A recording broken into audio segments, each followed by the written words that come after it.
We are just a few months away from the 2026 primary for the state superintendent of public instruction, a really crowded race, and one of the candidates kind enough to take a few minutes and spend those minutes with us, Richard Barrera. Richard, how are you?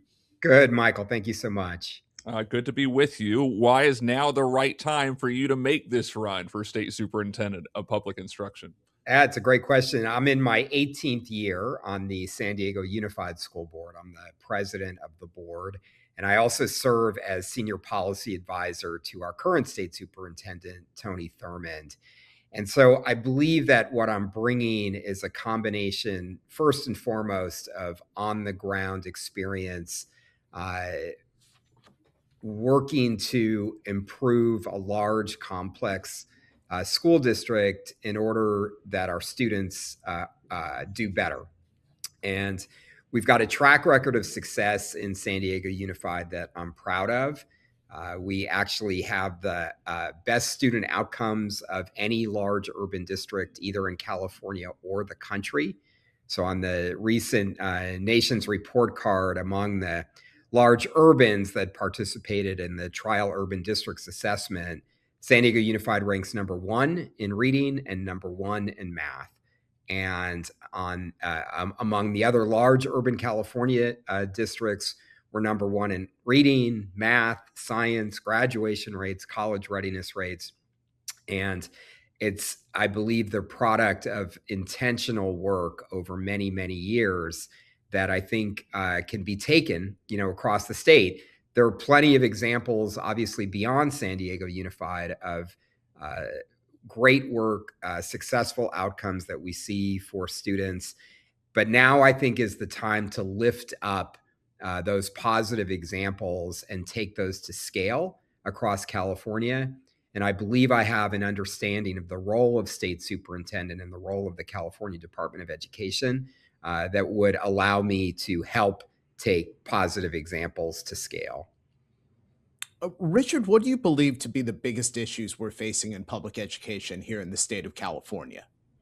Well, at the level of the classroom, our educators don't have the resources that they need. We're about to enter year 50 under Prop 13 that overnight transitioned California from being the best funded public education system in the country to one of the worst.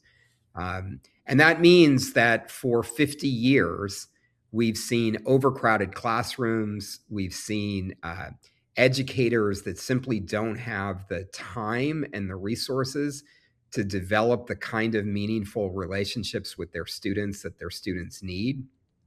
Now, as we see over the past decade, an increase in the number of students with individualized education plans, special education students, the percentage of students in our public schools increasing. That's created even more strain on our educators.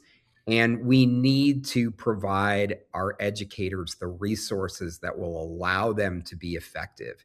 And I believe that there's work to be done at the level of local school boards in making decisions to make sure that those resources get to the classrooms. I think there's a lot of work that needs to be done with the legislature and governor so that their decisions are actually supporting local districts and local educators rather than getting in the way.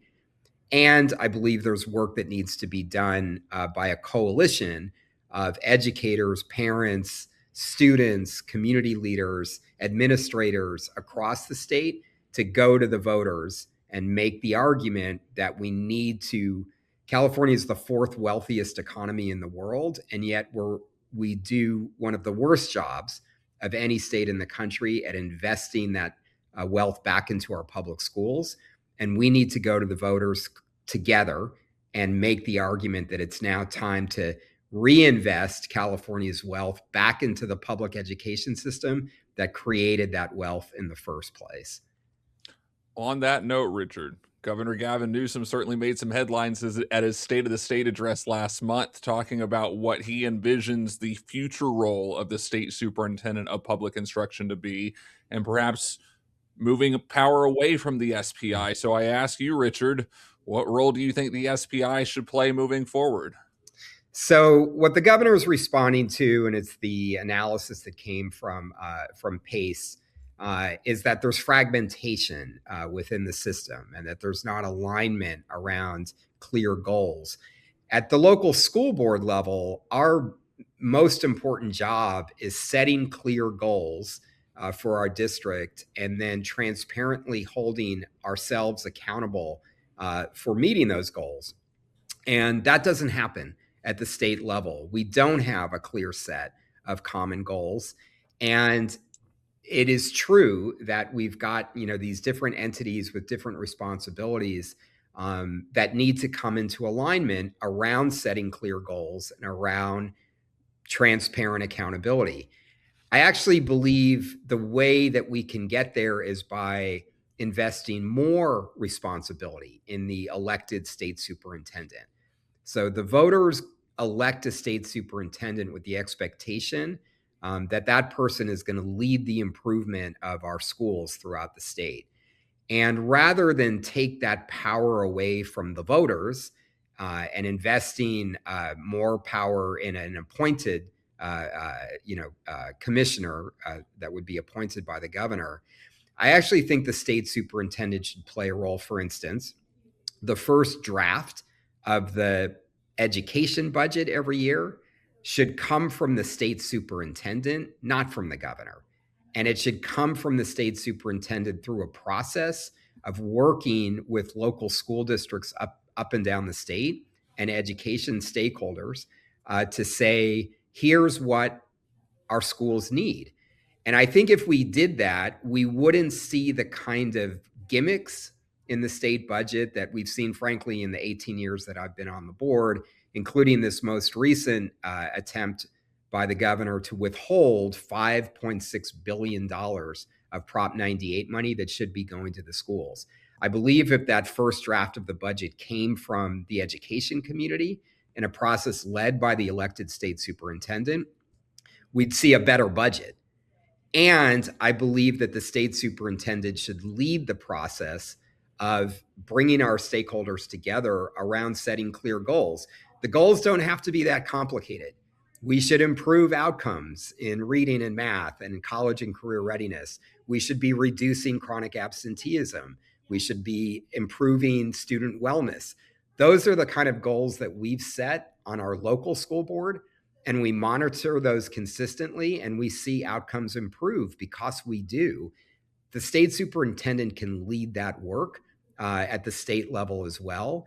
And so I believe that if we want to get to alignment, we should take the person who the voters are holding responsible for improving our system and asking that person to actually lead that alignment, set clear goals, hold ourselves accountable, and make sure that the actions of Sacramento are actually supporting the efforts of local districts and local educators to achieve better student outcomes, not getting in the way. Richard, given what we've seen from the federal government over the last year and their efforts to close the Department of Education or dismantle the Department of Education, how would you make sure that we are keeping students at the forefront of everything we do with respect to education?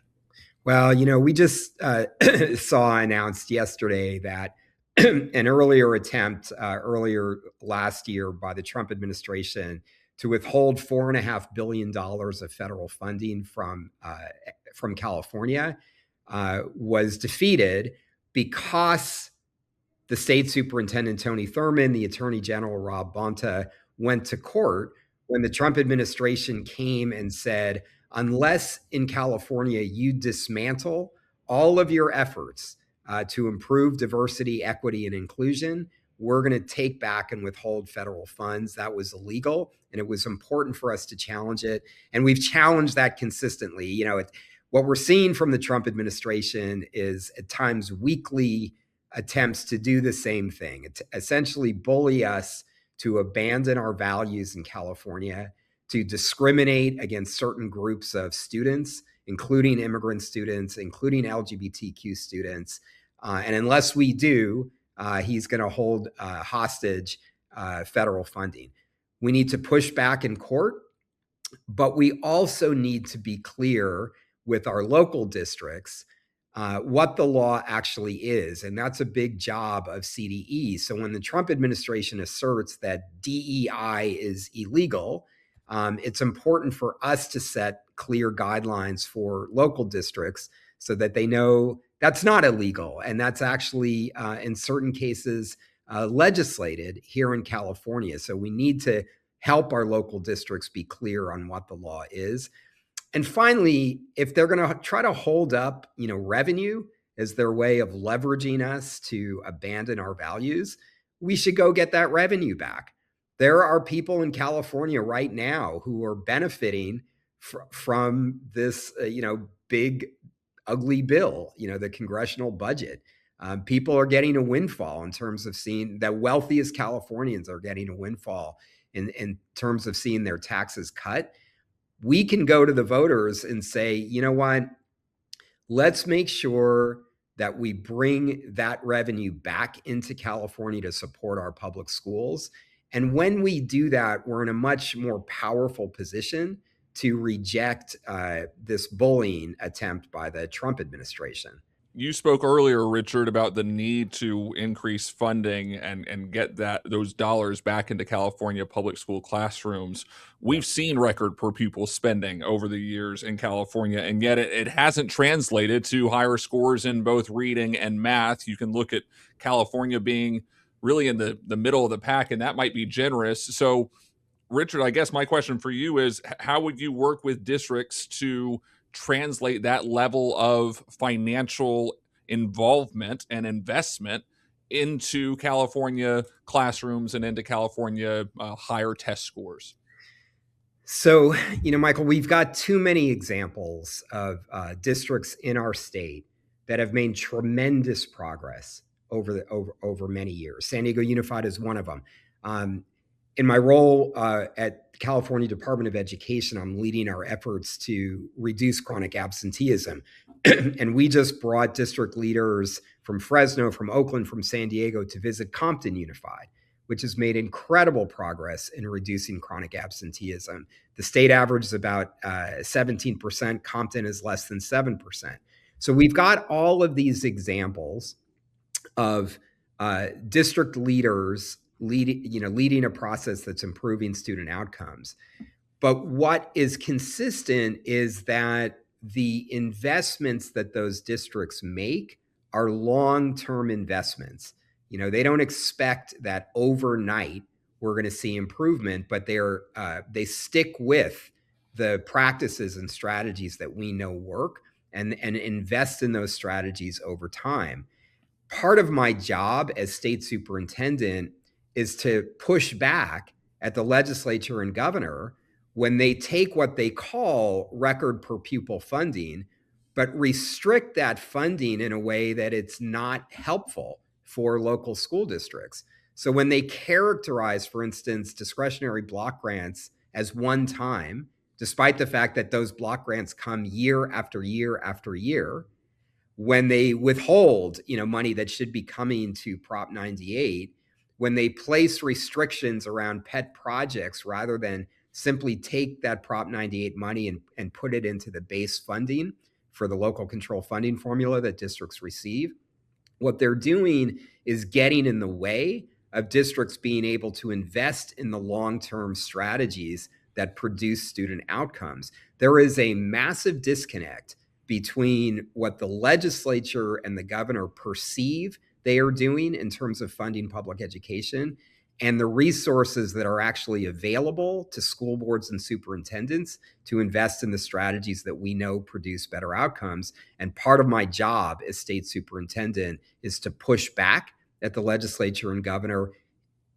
by organizing a powerful coalition of local educators to point out, you need to give us the resources that allow us to invest in long-term effective strategies and stop tying our hands with your pet projects or just your lack of awareness of the restrictions that you're placing on local school districts.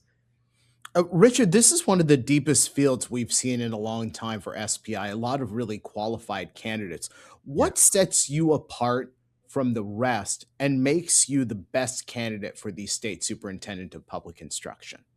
Yeah, Naj, you are right. We have a great field, and it's been really a pleasure over the past several months being in forums, getting to know the other candidates.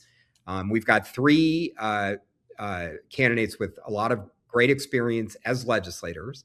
We've got one candidate in addition to me that most of the experience is in a local board. This is a local community college board. I come at this with a track record of results. So 18 years in the second largest district in California of achieving consistent improvements. And again, not just, kind of the things that are measured in once a year standardized tests. We, at the beginning of my term on the school board, we raised the graduation standards so that the A to G courses required for entry into the Cal State system or UC system would be the graduation requirement for all of our students. And when we did that, people said, oh my God, you're going to tank your graduation rates. Your students can't, they can't measure up to those standards. Well, our graduation rate last year was over 90%, an all-time high.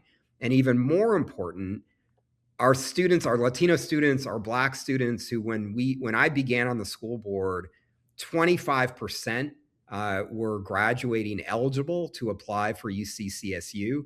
That number is now up to 70%.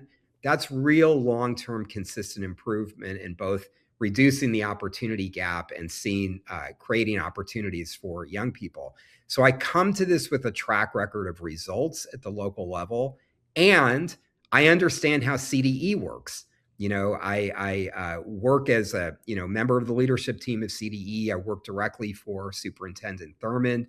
I know how to take ideas and initiatives and create space where local districts can learn from each other. We just had a webinar last week about partnerships between local districts and community-based networks to protect our immigrant students and families as parents are taking their students to and from school. We had over 600 school leaders, district leaders from throughout the state who were in that webinar and hearing examples from Oakland and Oxnard and Los Angeles Unified. I know how to create, what people call a professional learning community among district leaders. And I think that's a big job of the role of state superintendent so that we can learn from each other. If we see a best practice, that's exciting, we can take that to scale. And so I think it's that combination of results at the local level and an understanding of how the state superintendent role in the California Department of Education can actually be effective in supporting local districts. Richard Barrera, 2026 State Superintendent of Public Instruction candidate. Thanks so much for the time, Richard. It was an absolute pleasure getting to spend a few minutes with you, and best of luck in the primaries in June. Thank you, Michael. Thank you, Naj. Really appreciate it.